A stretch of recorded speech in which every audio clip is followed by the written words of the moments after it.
Bonjour, l'agroécologie, tout le monde en parle mais personne ne maîtrise vraiment le sujet. Il s'agit en fait de promouvoir des systèmes alimentaires viables et respectueux pour l'homme et pour l'environnement. Nous allons découvrir cette pratique dans ce documentaire de Cache Reporter.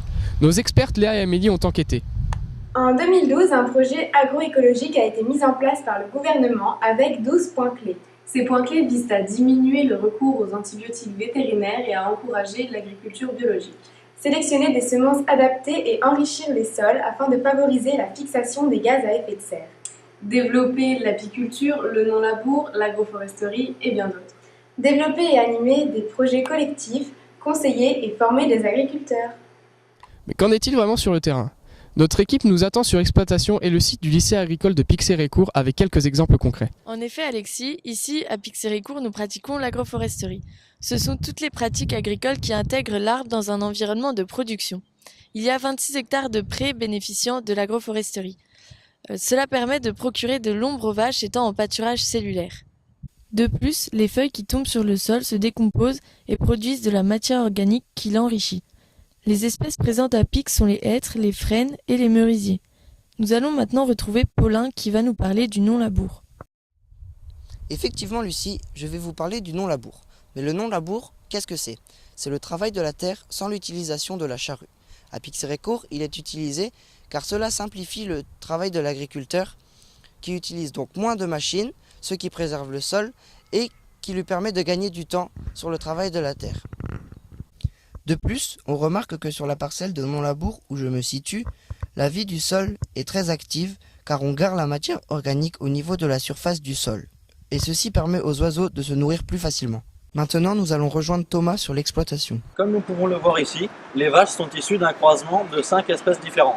Un des avantages de ce croisement est qu'elles sont moins exigeantes d'un point de vue nutritionnel et donc consomment essentiellement de l'herbe.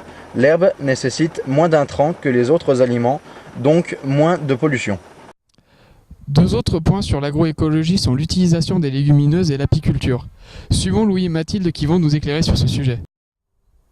L'apiculture est essentielle pour l'agroécologie, car ce sont les abeilles qui pollinisent les plantes. Si les abeilles disparaissaient, un tiers de ce que l'on mange n'existerait plus. Au lycée, nous possédons 3 ruches. Pour protéger nos abeilles et favoriser leur développement, il y a une gestion différenciée avec des actions comme la fauche tardive, la plantation de haies et de périphéries qui sont mises en place par les classes de BTS et de bac professionnel.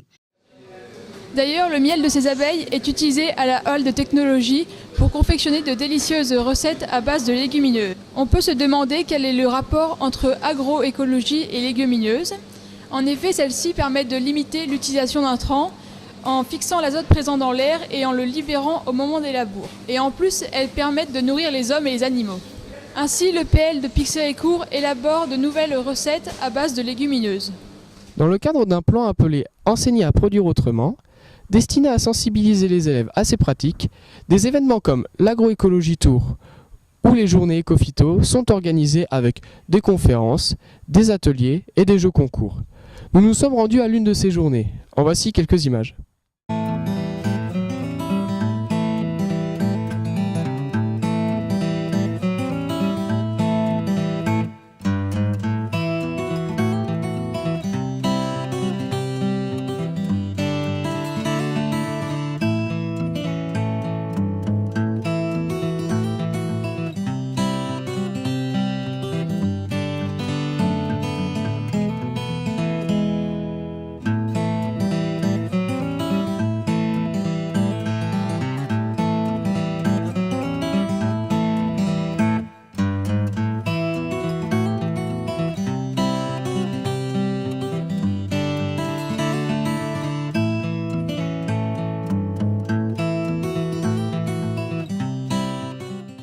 Comme vous avez pu le constater, l'agroécologie est présente sous toutes ses formes dans nos lycées agricoles.